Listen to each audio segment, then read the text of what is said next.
to our interdisciplinary analysis of Severance in Carleton. Severance, the show, introduces you to a corporation that has developed a surgery to have, as the brochure says, perceptual chronologies surgically split and your memories spatially dictate. The procedure is supposed to be simple but permanent, and it produces an innie that works in your workplace and forms workplace memories. Those memories are isolated and inaccessible to your outie, which your outie groups. We'll be analyzing today and sharing ideas about the neurological procedure and the outcomes for that, the problems that arise when some or all of your memories are split into different parts, and your sense of self and whether splitting the selves changes your worldview. I'm Julie Neiworth in psychology, and I'll be covering the neurological assessment and outcomes for that. And then my colleague, Julie Strand in psychology, will be talking about all things memory and cognition. Followed by that, we'll have Jason Becker, who's in philosophy and cognitive science, talking about the self. I have to warn you that there are spoilers in our presentation if you haven't seen all the Severance. But we think it's still a great show, and we encourage you to watch it, especially if you're interested after hearing what we have to say.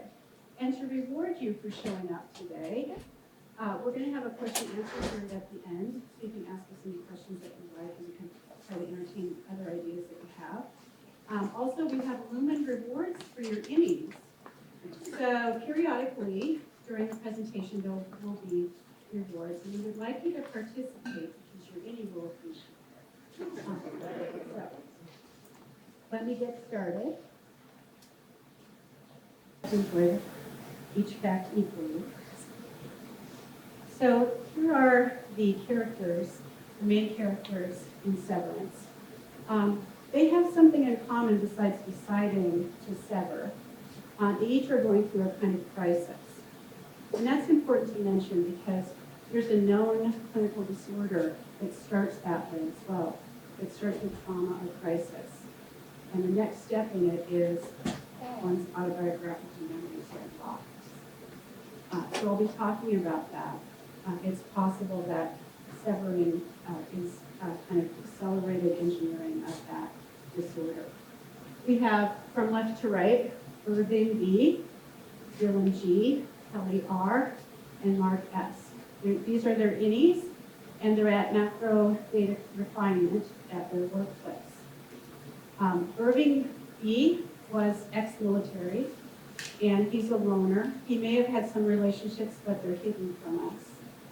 He has become obsessed in his life with investigating the Lumen Corporation, and he most likely decided to sever to infiltrate the company and also to maybe find some people within it. Dylan G has lost a lot of jobs. He's not interested in work. He's always been dissatisfied with his jobs.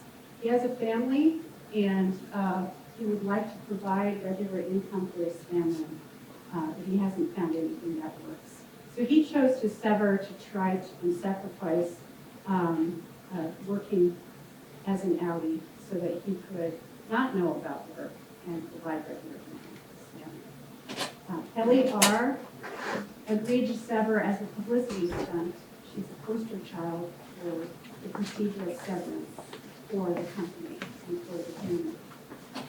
She was raised in an unemotional, very restricted environment and seeks her father's affection. He cannot express much. And so this was a way for her to get a little bit closer to him and family. And Mark S. Just lost his wife in a catastrophic car accident. He spiraled into drinking and depression, and he was in a lot of pain at the time. He chose to sever to be free of that during his workday for at least a few hours a day. So they all have trauma or crisis in common, and they all, through severing, end up losing retrieval of their autobiographical memories. But they only lose them for part of the day, right? When they're switched, and the device is switched, that's when they lose that ability. In the clinical syndrome, it's called dissociative amnesia, which leads to dissociative identity disorder in many cases. The person has had trauma happen. They wake up one day and don't know who they are and have lost everything that they knew about their past life is gone. It sometimes only stays for a few hours, sometimes a few days. If it stays for a long time, I mean, what would you do? They name themselves something, and they get a job, and they form a new life. And that's when it's dissociative identity. So I'm suggesting here that severing is an accelerated engineered version of what I just described as the clinical syndrome. The scientists are starting with the block and thinking they might create a separate self that way. And then it's also possible that it blocks trauma, because in the clinical case, losing yourself means you don't remember the trauma. So a lot of their testing on the testing floor has to do with inflicting trauma and seeing which of the cells remembers it or if any of the cells do. So it seems like an exploration of that. But I have to talk about how this happens at all, or how it could happen at all. So I will talk through the procedure with you. This is Helly. This is a picture right from the show. And her MRI. She'd have to be in a tube to get the MRI. So, as long as you don't know what this is, you're fine, right? And there's a needle. So you would put a needle in the back of her head, and it wouldn't hurt. It hurts your skin and the skull. You'd have to drill a hole. That'd be gross. Usually you knock somebody out for that, but just because it's gross. But there's no pain perception in your brain. So they can stick the needle in as far as they want, and you wouldn't feel anything. And you can see that they've projected a needle onto an MRI that's supposed to be held. It goes to a certain location. There's like a little scoop in there, and then there's a device that they're implanting back there.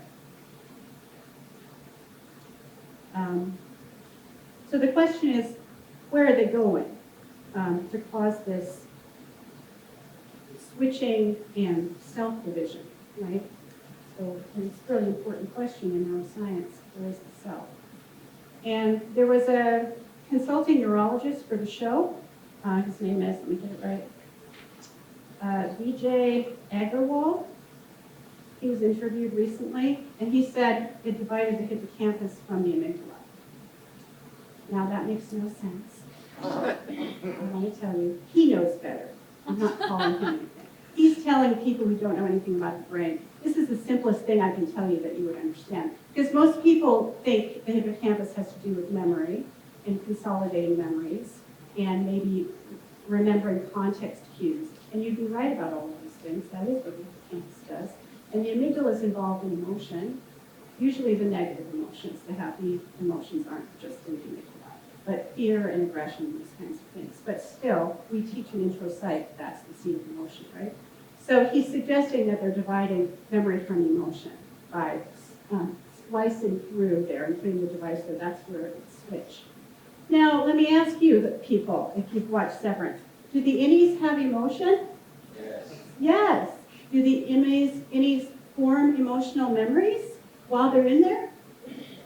Yeah, they form relationships. They remember things about each other. They feel things. Even the first episode, when Helly finds herself on the table, she expresses frustration and fear and sadness when she can't remember the color of her mother's eyes. She can't remember her own name. And she's an innie then. She's already an innie. So they're not separating the amygdala from the hippocampus.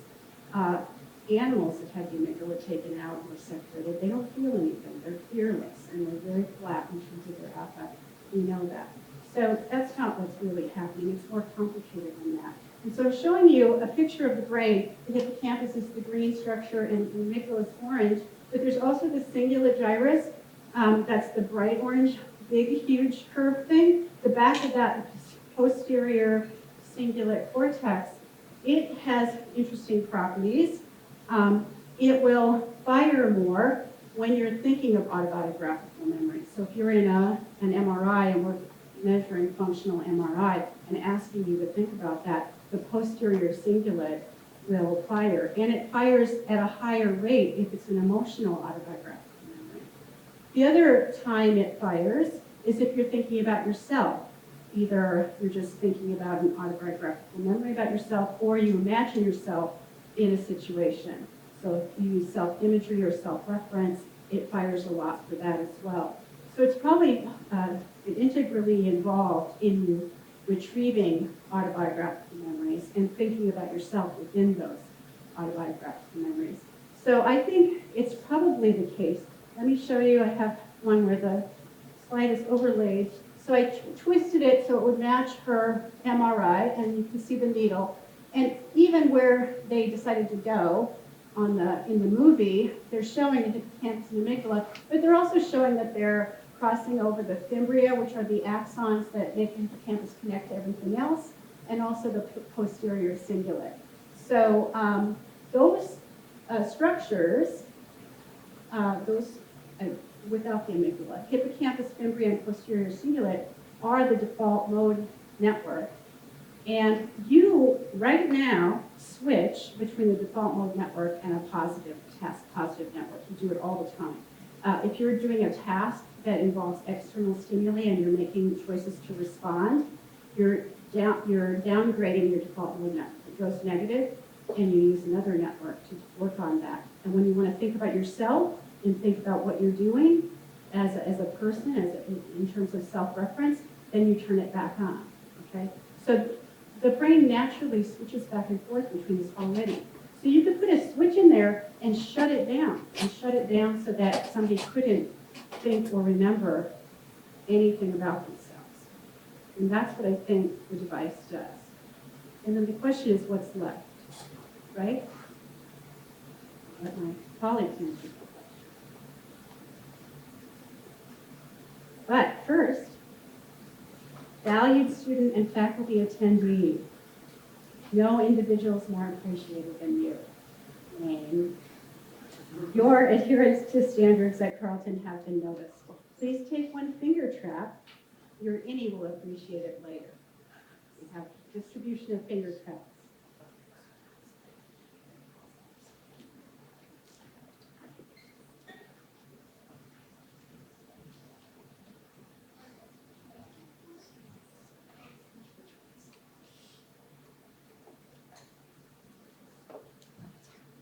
Hi there, I am Julia Strand, and I am here representing cognitive psychology. So my role here is talking about how memory is portrayed in Severance, and I'm talking a little bit about emotion too.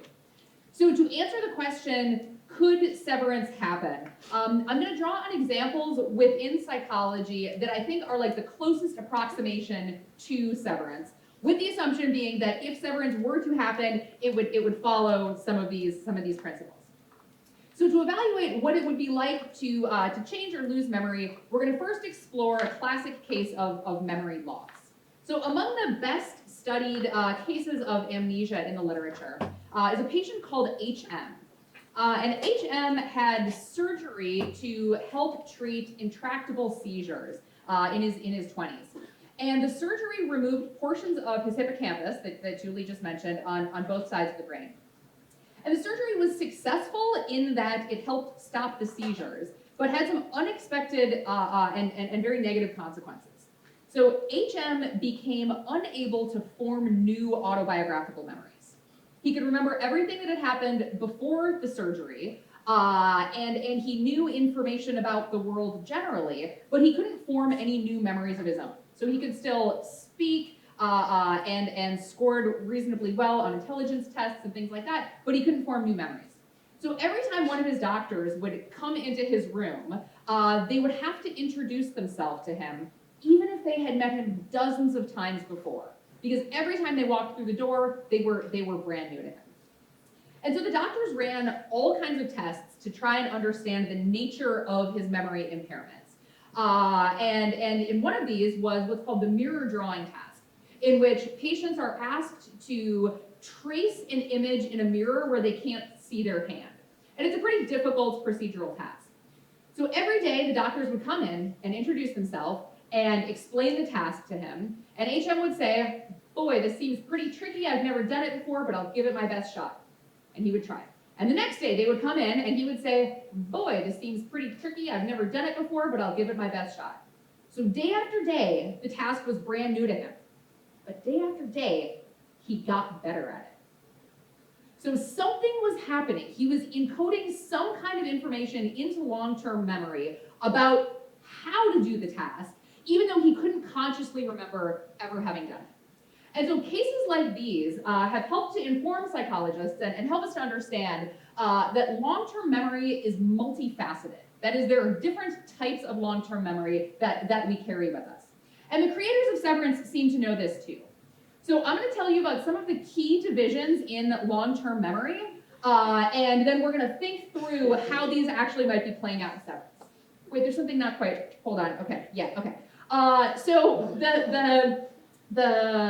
one of the types of long-term memory, one of the kind of broad classes of long-term memory is what's called explicit or declarative memory.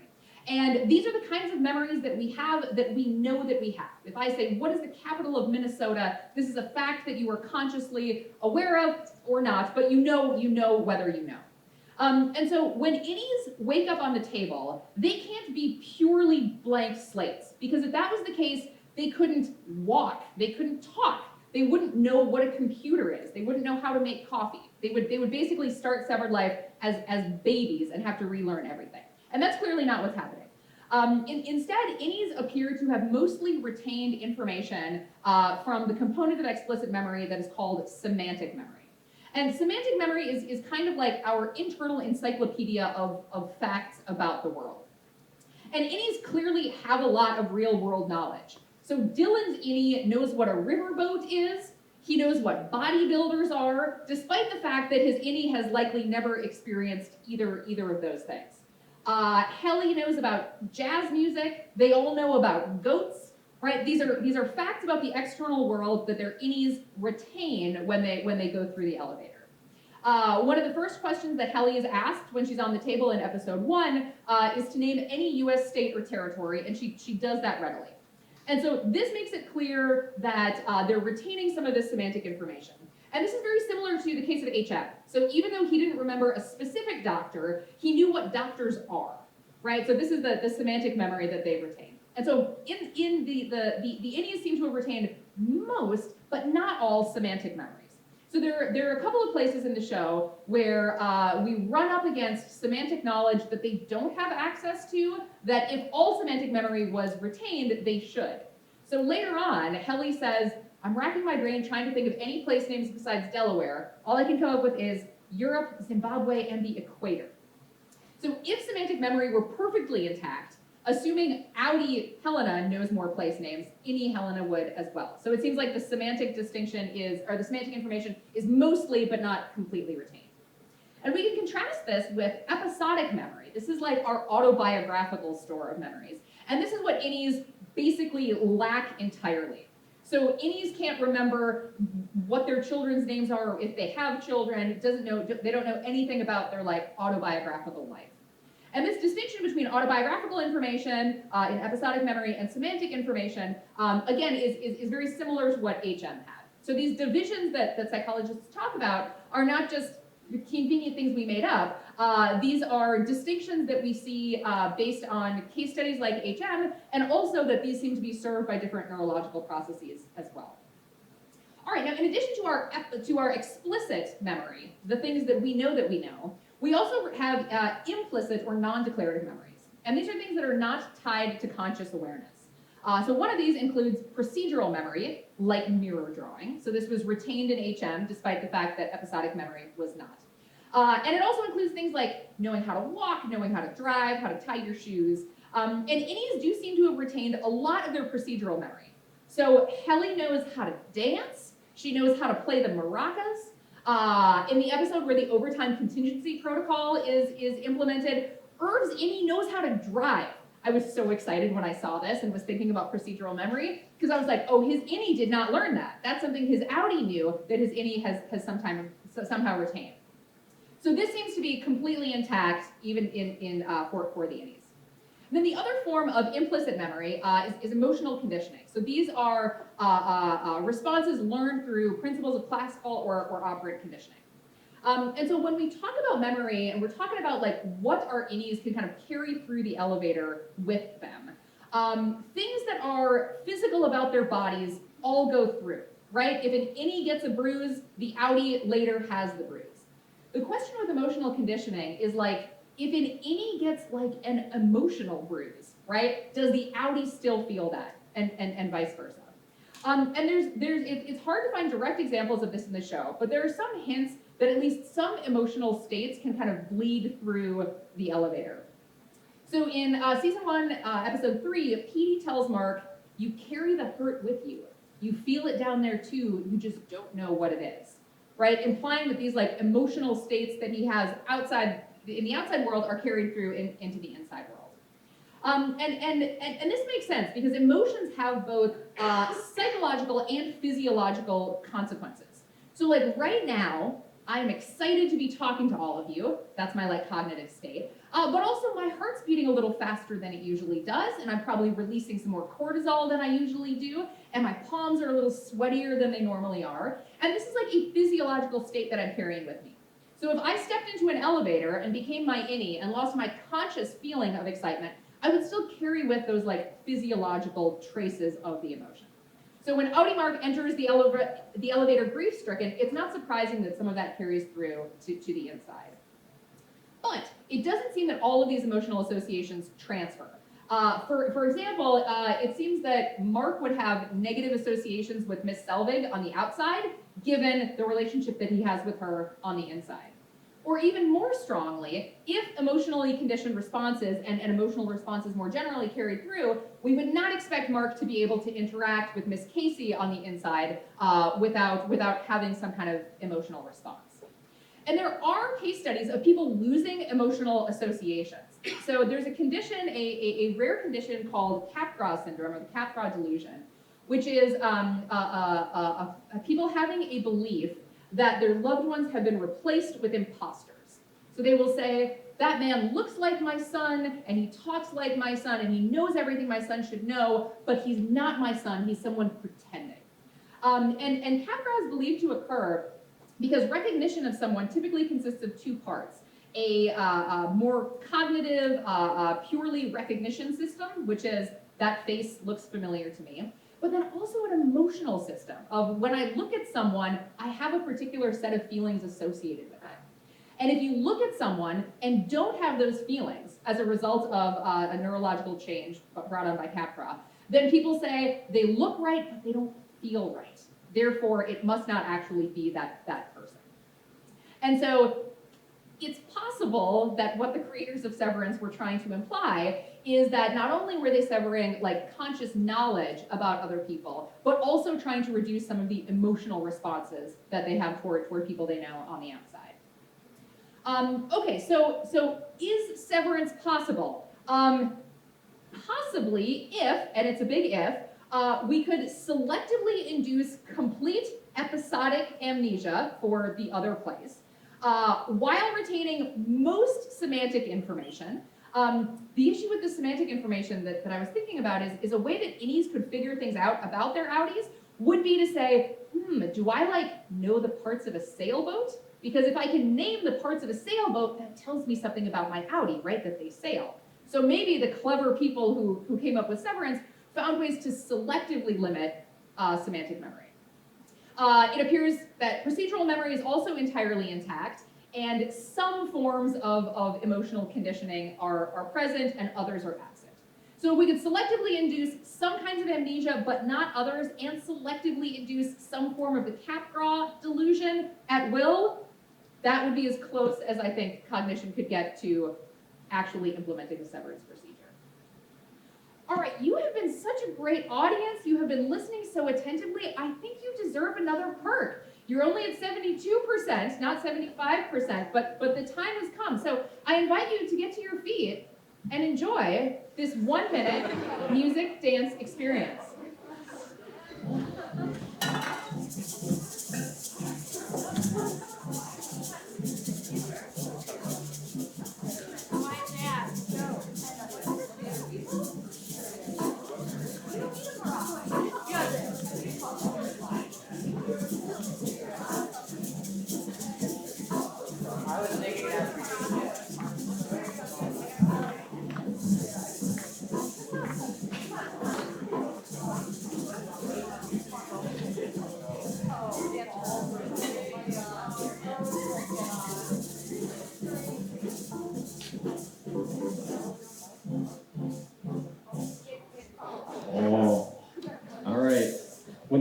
philosopher starts speaking, you know that fun time's officially over. There's no more reward for you. So severance, could it happen? At the risk of sounding like Rickon, which is always a risk for a philosopher, I'm compelled to ask, what is it? And I'm also compelled to ask, which could? So I'm going to take the it to be something like a person becoming severed in such a way that they now have an inny part of them and an outy part of them. And what about the could? Could expresses possibility, but there are different notions of possibility. There's technological or medical possibility, but there's also a broader notion of possibility, physical possibility, having to do with being compatible with the laws of nature. The most broad and permissive kind of possibility is metaphysical or broadly logical possibility, as philosophers call it. The question here would just be, is the story that we're being told coherent? Does it describe a way for a world to be, whether or not it's technologically or physically possible? So this is the question I want to ask. Is it possible in this very permissive sense of possibility for a person to be severed in such a way that they, the person, now have an inny part of them and have an outy part of them? And the answer depends a lot on what personal identity amounts to.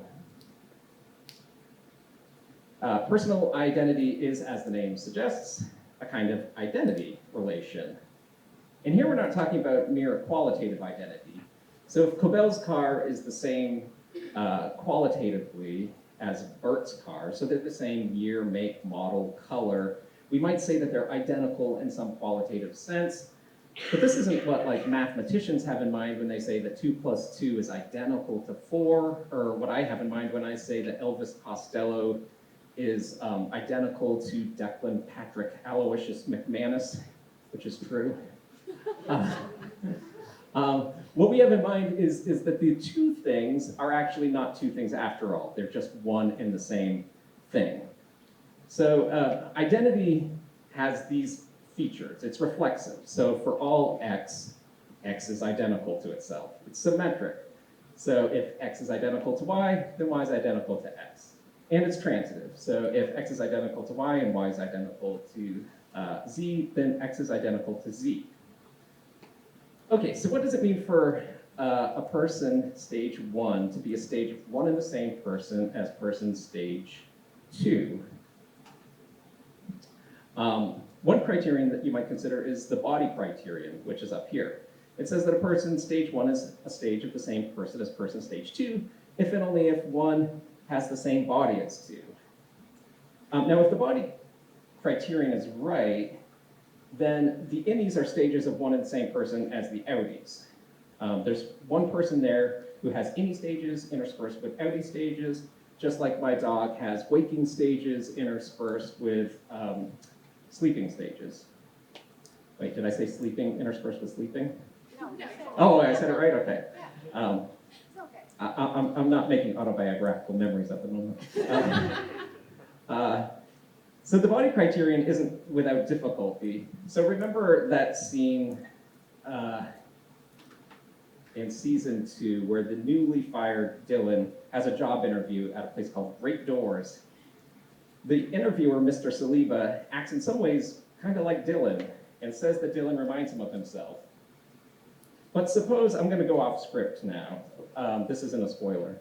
Suppose that as the two were driving home later, they got into a terrible car accident.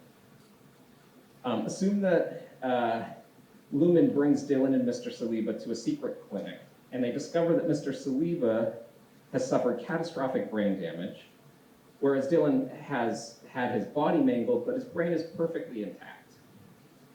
So they decide to try a new procedure. They decide to try a full brain transplant. So they take Dylan's brain out of his mangled body and put it in the intact body of Mr. Saliba. The operation is successful. Which person do you think wakes up post-op? Who has survived? Did Saliba survive? Did Dylan survive? Did they both survive? Did neither survive? I'm inclined to say that Dylan survived, even though he now has a largely new body. Now, if you agree with me, then you're no friend of the body criterion of personal identity. The body that wakes up in post-op is almost entirely Mr. Saliba's body, but we're not inclined to say that this is a way for Mr. Saliba to survive. Without his original brain, Saliba is no more. So maybe we should move to a different criterion of personal identity, the brain criterion, which says that a person stage 1 is a stage of the same person as person stage 2, if and only if 1 and 2 have the same brain. But now consider a different hypothetical. Suppose, once again, that Dylan is in a car accident. When he wakes up in the post-op room, lumen surgeons tell him that they've performed a hemispherectomy because the left hemisphere of his brain was so badly damaged in the accident. Now they assure him that a hemispherectomy is a procedure that has been performed on adults and children, and thanks to neuroplasticity, patients often manage to regain brain function and live relatively normal lives. A close call, but it would seem that Dylan has survived. Half of his original brain is enough for him to survive as a person. But wait, we know that lumen surgeons are liars. One and all. Dylan's brain wasn't damaged at all in the accident, but the surgeons did indeed perform a hemispherectomy. Why? Well, remember Shadow Dylan from the ortho? That's him right there. Shadow Dylan. Where am I? Suppose that Shadow Dylan is actually a physical clone of Dylan George. After the accident, lumen surgeons removed the left hemisphere of Dylan George's brain, and after clearing out Shadow Dylan's brain, inserted Dylan's left hemisphere into Shadow Dylan's body. So let's call Shadow Dylan with the left hemisphere Dylan with Dylan L, and what remains of Dylan George we'll call Dylan R. So the question is, are they one and the same person? Well, here's what won't do. It won't do to say that Dylan R is identical to Dylan George, since Dylan R preserves enough of Dylan George's brain. For then we'd have to say that Dylan L is also identical to Dylan George for basically the same reason. The problem is that identity is transitive, and it seems obvious that Dylan L and Dylan R are not the same person. One of them can be in Woe's Hollow having s'mores with Shadow Mark, while the other one's at home bickering with Gretchen George. They're experiencing different things at the same time. They're having different thoughts. They're doing different things. There's not a single person here. There's two. Indeed, often the characters in Severance talk as if the innies and outies are two separate persons sharing a brain and body. There's a theory of personal identity that goes along nicely with their thinking on this. It's called the memory criterion. It says that an earlier person stage 1 is a stage of the same person as a later person stage 2, if and only if person stage 2 remembers thinking the thoughts, having the experiences, and doing the deeds of person stage 1. So on this account, there are two non-identical persons here sharing a body once the severance procedure is undergone. Retirement, as Irving angrily describes to Mr. Milchek, is really just the death of a person. What holds a person together is memory, and this is what the severance procedure is designed to sever. Okay, it's a nice theory, but if Dr. I'm behind myself. But if Dr. Ragabi's reintegration procedure is possible, then, let's see, lost my place. Oh, yes.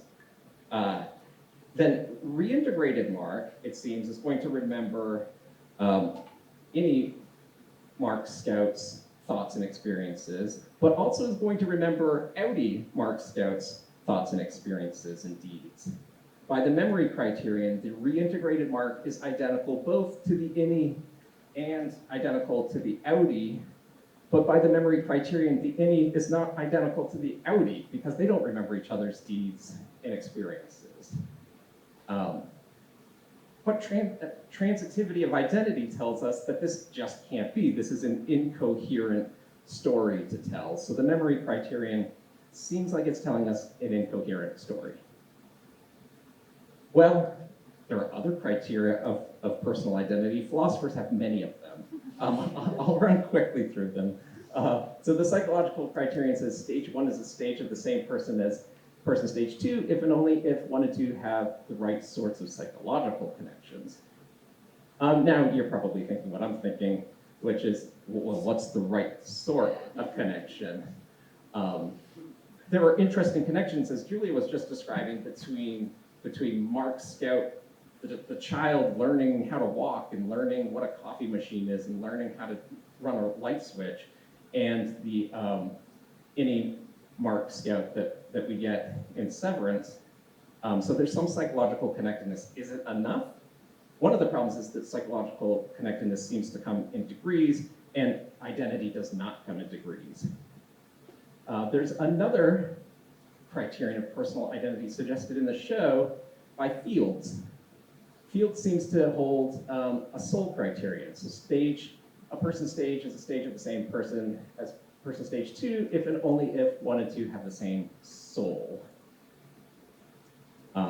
This raises its own kind of interesting problems. Unfortunately, we can't answer them without knowing the mind of God. So at Severance, it's said that God gives a new soul to the innie. Okay, so the outie has a soul, the innie has a soul. What happens if Ragabi reintegrates them? Do you have two souls occupying the same body? Or are both of those souls annihilated and now you have a third soul? God only knows. I will say that Keir Egan has some things to say about the soul and its relationship to the tempers here that seem to me philosophically a little bit suspect. He seems to want to make the soul sort of the seat of personal identity, but it seems to be malleable in a way that's incompatible with it being the seat of personal identity. This Keir quote seems to have two things going on. There's the soul, and then there's the I that can sort of affect the ratio of tempers that define the soul. There is one more criterion that I should mention before I end, and it's the no self criterion, which says that there aren't separate persons. The appearance that there's such a thing as persisting through time, and one person stage being a stage of one and the same person as a later person stage, that's just a myth. And there you have Derek Parfit and Buddha, who seem to share something like this view. You might feel tempted toward this when you see the problems with the other criteria of personal identity. I will just say that I have a nagging suspicion that there's something right in Mark Scout's thinking when he fears and anticipates the pain of Ragabi's reintegration procedure in a way that it's right for early person stage Mark to fear that and anticipate it in a way that it wouldn't be right for Dylan George to fear and anticipate those exact same events. Why? Well, because the events are going to happen to Mark. They're not going to happen to Dylan. There's going to be a later person stage of Mark there, not a later person stage of Dylan. And that seems to explain why some fears and anticipations are justified and rational. Hard to make sense of if there's no such thing as a continuing person. So lots of good questions are raised here. I've answered none of them, like a good philosopher. So I guess all we can hope is that all of the questions we have about personal identity and all the questions we have about the goat people, all of this is going to be solved to everyone's satisfaction perfectly in season 3 of Severance. Have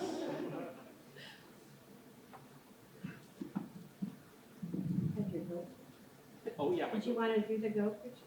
yeah, I have nothing to say. I just like that picture. Oh, I guess to summarize, I think that the environment and memory are how we become ourselves, right?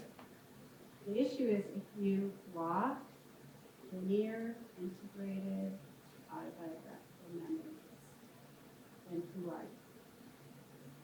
That's the issue. That's how important memory is in your experiences, right?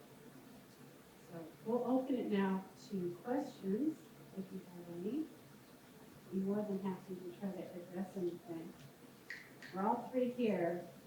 I'm going to turn on the light so you can see better.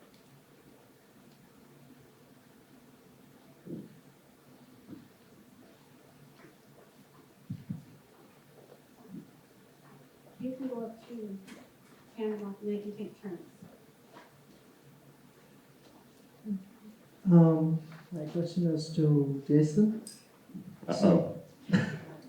So in the memory criteria, why exactly should we assume transitivity of identity? Because it's not a case of numerical identity. So it could be possible that they are just partially, they are not numerically identical, but they preserve personal identity over time, which would be like partial personal identity. So A and B would not be transitive, but you could have C, which is identical to A and identical to B.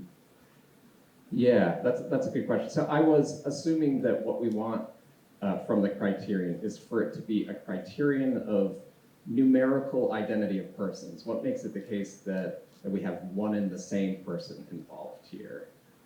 And if that's the relation we're after, that's got to be a transitive relation. If there's just one thing there, one person that this person stage is a stage of, and that the second person is a person stage of, then if there's just one person, then if X is identical to Y and Y is identical to Z in that sense, then X is going to have to be identical to Z.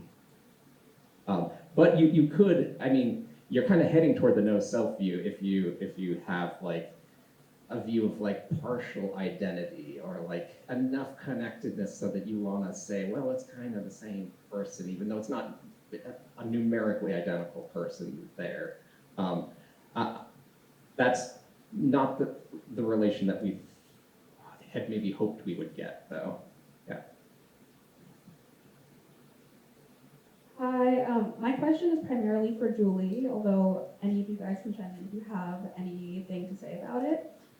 So the severance chip works temporally, as we like already established. So when someone exits or enters a certain location, I'm assuming that would work by like some type of like neural circuitry is altered. I'm wondering how you guys think that mechanism would work. So it's the auditory signal of the elevator, right? And when they do it in other places, they still need an auditory signal. Pacemakers have used auditory signals for 20 years, you know, so you can, my dad had one. You used to, if they were not working right, you'd call and hold the phone up to your chest and it would go beep, beep, and it would reset things and stuff. So you could have an electronic device inside of you that could be triggered by an auditory stimulus. You can also trigger it, like they could call, what was it called, the block that they did with Heli? What? The Glasgow block. So they did that by pushing a button or something, right? Somewhere else, they had to call it in. So they also could trigger her switch that way. And so then we learned, okay, they can do it whenever they want. They don't have to be in the elevator. This sucks, right? But it's with a device like that, it would have to be not a chemical device because you'd have to refill it a lot. It would run out. It would have to be electronic that produces an electrical field. You all probably know enough about neurons to know that the chemicals that are switching back and forth are ionically charged, so you can measure that with voltage stuff. And so you could hold something down or let it go by producing a small field from the thing. I think that's why there's a spinny thing inside of it. You know, they have the spinny thing, just to suggest that it's a kind of a field generator that would disallow anything from going through that pathway for the time that it's activated. And that could go, maybe it could even charge itself with the voltage that's happening inside the brain from it working. So that's why it could be permanent. First of all, Julia, I love your costume. Very, very good. So I just have a question about. So I think I can't remember if it was Julia, but one of you were talking about how you it's possible to I think it was Julia talking about the cingulate, Posterior yeah. cingulate, yeah. And how like you could usually block that to block autobiographical, you know, Retrieval. exactly, yeah. Like you just shut the tap down. You don't have to kill the cingulate. Yeah, yeah. Don't let it talk to But anybody. I guess, so in the show, the innie and outie both have distinct, you know, autobiographical memories. And it's not that one just is prevented from creating new ones and one that can create new ones. They both seem to have individual, like their own scores that are, you know, temporally blockaded. I was wondering if how possible is that specific having like two Right. different stores and two It's a different good question. So what happens, I mentioned the clinical syndrome when I was talking to. So those people actually have damage, and you know, have a switch in there, like what someone put in there. They have damage that's caused this retrieval mechanism not to work. They end up leading lives, and they build new memories. So the brain is flexible enough; it can kind of, it just can't get to the old ones. That's the problem. So there was a woman in Washington, Jody Roberts, who disappeared in 1985, and no one could find her. They thought she got killed. She was an investigative reporter, so they thought something criminal had happened to her, and they were looking for her body and everything. Anyway, 12 years later, 1997, she's in Alaska. Her name is Jane D. Someone recognizes her picture. And she doesn't remember anything about the other thing. And there was one incident in between there, right after she disappeared. She was wandering around in Colorado in a parking lot with a book. They found her, and they took her to a mental institution. She didn't know what was going on and tried to test her. And they couldn't figure it out. They just let her go. She didn't remember enough for them to be able to identify her. So it's what you're asking is, how do you build new memories if you shut that down? And the answer, I think, is you don't have to plan for that. It'll happen. Do you know what I mean? If you shut it down, it's just going to happen. And if you understood those clinical cases, you might say, well, let's see if there's an innie self.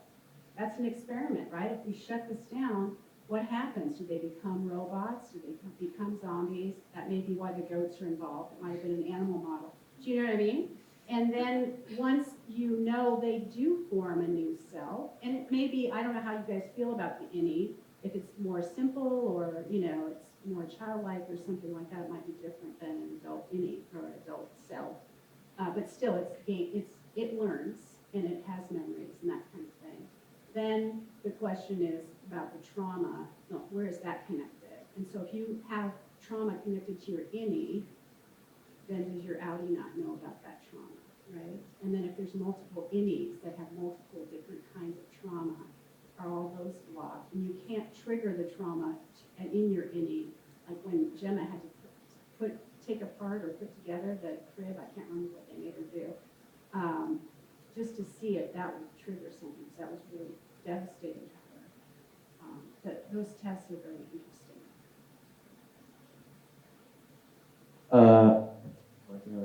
No one ever lets me use a microphone, so sorry. So I had a question about the season 2 finale when the two Marks talk to each other. There's a section where he explains reintegration, and Annie Mark has this worry that the resulting person is going to be mostly outie Mark. And there's a lot of questions that arise from that, and I guess I'm not expecting like a concrete answer. But I was wondering what you guys think of, like, whether the resulting Mark would be more in love with Gemma or with Helly, because the nature of their love is very different. Outie Mark is like, has gone through grief. He's been with her for years, whereas Innie Mark, this is his first love. And I was wondering what you guys think of, like, whether the emotional weight is imbalanced or just the amount of memories, how that would mess with identity, stuff like that. Yeah, that's a super good question. My mic on? Hello, can you hear this? I can hear you, but I'm right next to you. I don't think the mic is working. Yeah. Yeah, so based on what we know about like how we form memories, I really think of us as like statistical pattern recognizers, where we are going about our lives noticing that in general, when this thing happens, this thing also tends to happen. And we see this in how we learn language, how we like learn facts about the world. And those are really all like experience dependent in ways that the more that things happen together, the stronger those associations become. And so one is just how often you have a particular emotion. If Mark has a longer track record of being in love with Gemma, that's like more evidence for the strength of ways of like strengthening that connection. But then frequency of co-occurrence isn't the only thing that like strengthens those memory traces. Also things that are highly distinctive strengthen memory traces. So if I say you have to learn a set of words, it's cat, dog, genocide, bird, some things really stick out, right? Not because of how often you hear them, but because of like how different they are. And so I feel like that's like something in the column for Mark's innie being in love with Helly, because it is like so distinctive in his life. And so I think, yeah, what would be at odds is like how often things have gone together with how like powerful those are. And I don't even know how grief would, oh boy. But I think his concern that outie Mark, that the identity would be more outie Mark is a valid one. Yeah. I mean, I would just say, first of all, I don't think reintegration is possible, really, with that whole setup. And the idea of flooding that device is ridiculous. I mean, and if you just thought surgically doing something like that, messing with that, you're going to cause seizures and you're going to potentially cause a stroke. And so they kind of mimicked that in Mark when they were doing that too. That's why they say it's permanent. I mean, it's doing something and it's dividing something, and you're not going to be able to get in there very easily and change it, right? And the idea of the waves matching up, that's not even, you know what I mean? Because you don't want all your waves matching up. You don't want the, it's just crazy. So I'm like, what are you trying to do now? But, I mean, I think they posed those questions. I think Eddie Mark was really smart when he was talking to Outie Mark, because it's more about consent, really. Like, Outie Mark doesn't get that. He's just saying, well, help me with my wife and then I'll do something for you. I don't know. And Eddie Mark's going, won't I die then? Won't I be over? Isn't that what you're telling me? And it's the truth, probably, right? I don't know if Outie Mark would win, but Outie Mark thinks he would win. And I'm not sure that's even true. I think they both would have to think about that. It would be very hard to reintegrate that clinically, psychologically, all of those memories. You see a little bit with Petey and a little bit when they were trying to reintegrate Mark, how scrambled that is, because things come to you that you're not even sure you saw. Imagine that. That would just be so terrible. And I don't know, and I don't know how to solve the problem of Helly versus Gemma either. I mean, I think what happened by the end was really good, because both women are saved. Like, Helly was going to die if he left, Mark was going to die if he left to go with Gemma. So the innie Mark stays, and Gemma's alive. So I think that's the best outcome that could have happened. But I don't know about their relationships and stuff. Maybe they could be open. I don't know. Although Helena, I just don't think that's a good fit at all for it. That's a stretch, right? I wouldn't want to be around Helena too much. So,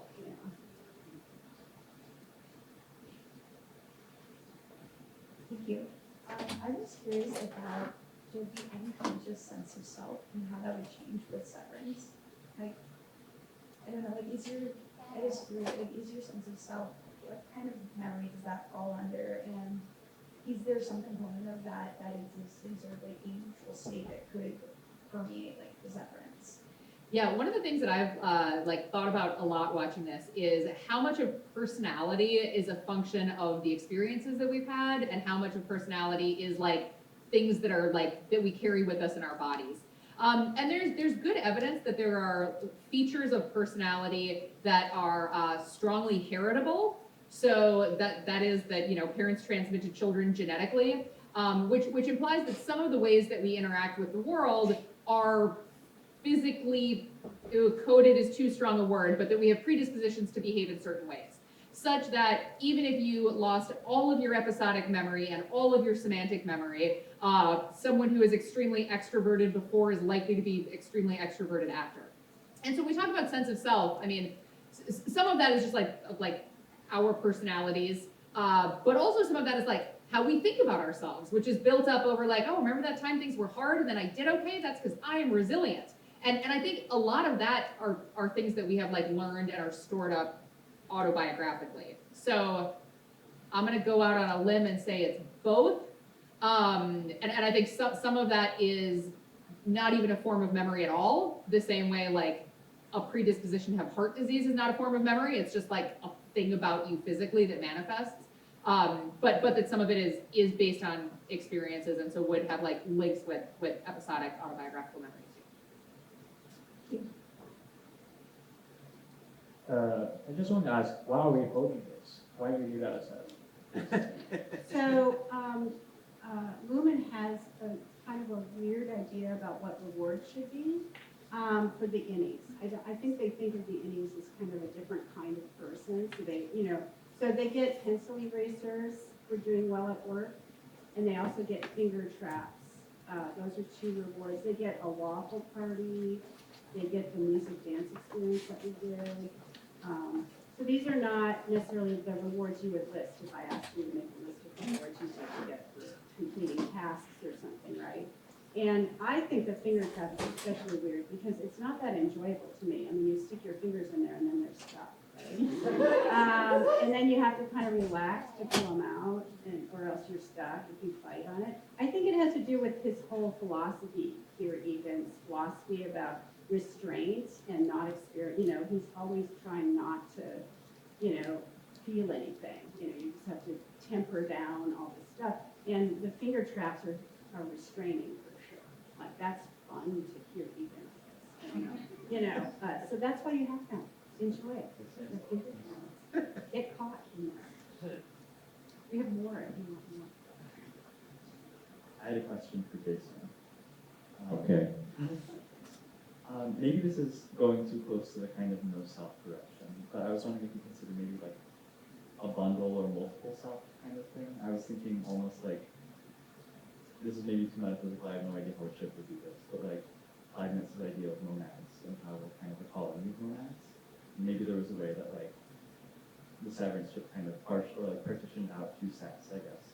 Leibniz says that there's a dominant monad that is our experience or something like that. Maybe there's a substitution that happens, and then Severance would bring them apart, and then reintegration would be like putting those 2 monads back into dialogue with one another.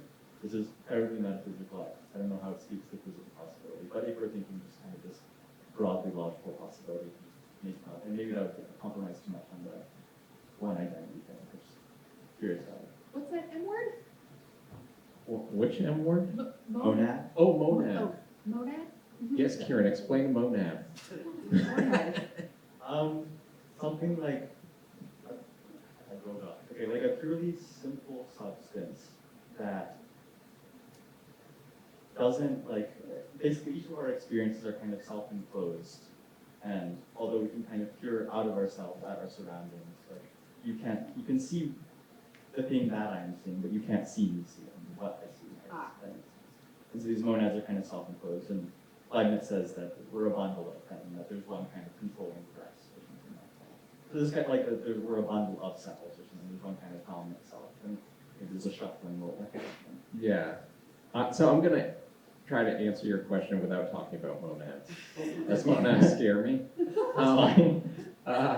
I think your suggestion of like a multiple bundle entity here is an interesting one. So you could think that when the severing happens, it's we trace 2 person lines and they share some parts, but they're 2 separate persons. There's the innie person, there's the outie person, and you could think of them as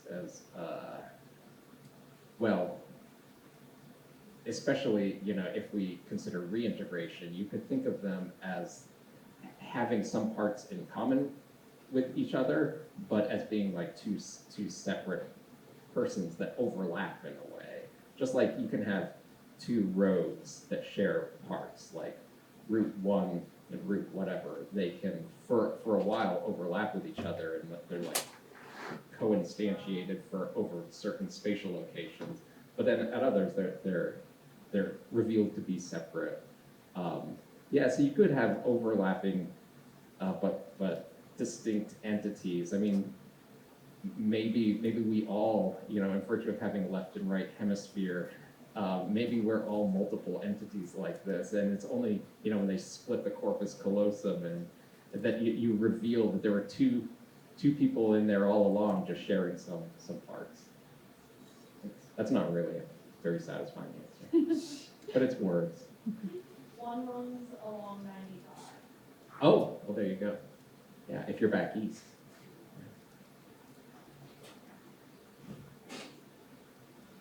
It's after 5. If people have to sneak out, we're not offended, but I'm happy to stick around and keep going for anyone who wants to. Yeah, I'm going to take a talk. I don't know if this is like within any of your specific jurisdiction, but my interpretation was like pull up and show that it was like sort of a mentally induced dissociative identity disorder.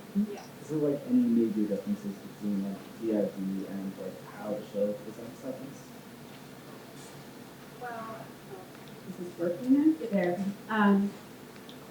So you can come out of DID and remember the some people do. I was just going to say, it has the weird time parameter. So you're switching back and forth, and that's not DID. You switch and you're the other person.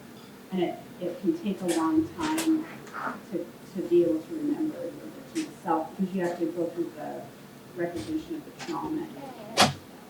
Some people never do. They don't get there because it just happens who they are, right? So it's a very, the initial splitting seems to me like DID, but then switching back and forth every day is nothing like DID. And creating a second person that you're carrying around, I don't, even the multiple personality people who, they usually have some connection with each other, like they'll remember some things that the other personality does. So they're not completely severed in this way, where the autobiographical memories are separate. So it seems very extreme. I'm not sure you could do it through surgery, but it wouldn't happen naturally because there'd be too many other connections that would stay in place. So that's why you would be able to remember things. Or things would trigger you that triggered you for other person as well. If you're scared of dogs, you'd still be scared of dogs. Things like that would stay because it's so low level. It's a totally different part of the brain. So there would be more carryover in a natural occurrence of this than they're showing. That. I have a quick question that's maybe more of a comment, but as Julia, you were talking about like the emotional memory, like those associations. I feel like that was hopeful, like a clean way for me to think about like the testing floor stuff that they were doing with cold harbor at the end. Where it seemed like maybe they had gotten down the other forms of memory separation, but they were trying to test if like Gemma's associations with building the crib has stuck around or not. So do you think that's like a reasonable interpretation that maybe that's like the final thing that they've been working on and now are trying to pin down? Yeah, I think yes. The emotional conditioning thing seems like it would be the hardest to knock out, in part because it's so low level. I mean we can classically condition sea slugs, right? Like this is like evolutionarily very old parts of the brain. And even like patients who have the same kind of amnesia that HM have show that like kind of classical condition, those emotional associations persist even though they don't have conscious awareness of it. So it totally makes sense that would be the hardest thing to knock out. Yeah. I mean, sea slugs don't have brains. They just have They don't have neurons, brains. right? They're invertebrates. So you can train things like that. It's not emotional. You wouldn't call a sea slug emotional, but they have reactions to things like that, like fear, or they'll pull back if something is going to shock them. They remember things like that. That would be the trauma in a person, right? And it's not stored anywhere. They're playing it. So, they're just. I think it's hilarious that they make her wear different clothes and a wig and stuff every time too, because that's like episodic memory, like, and what were you wearing and which room were you in? We don't see the questions, but I'm sure that's what they're doing. That's why they make her dress up. And then that creepy psychiatrist guy is dressing up as well, right? Which he doesn't need to do, by the way. That's all weird, right? And you're like, what are you doing? That's not our kind of psychology. That's not, we don't do that. I mean, it was fine today, but, so, yeah. I think it would be almost impossible to One more in the back.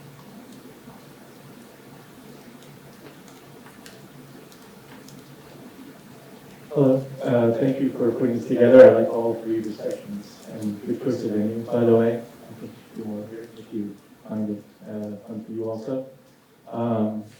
So my question is about the different definitions of identity that were thrown out there as something to consider, and how, just giving a little context before I ask the question. So sometimes people think of identity as like, oh, the individual defines their identity, or what does that mean for the individual, versus society and the pressures of society projecting a certain identity onto an individual. And you can make arguments for, what's the true definition for whatever given context. And so my mind is kind of going in that classic philosophy turn of like, oh, everything's relative. We're looking for a universal definition. There must be something we should be able to, as I was doing that turning, usually some constraints, like when you look at those definitions, and you add a few constraints, you can all of a sudden become very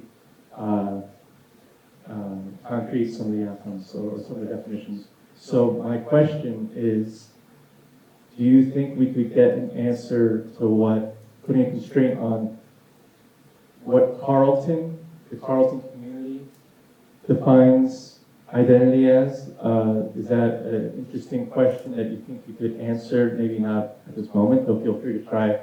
But is that something that sounds like a useful question to try to answer, or could at least lead to a lot of fun things, maybe? Yeah, I mean, it sounds like a useful and interesting question.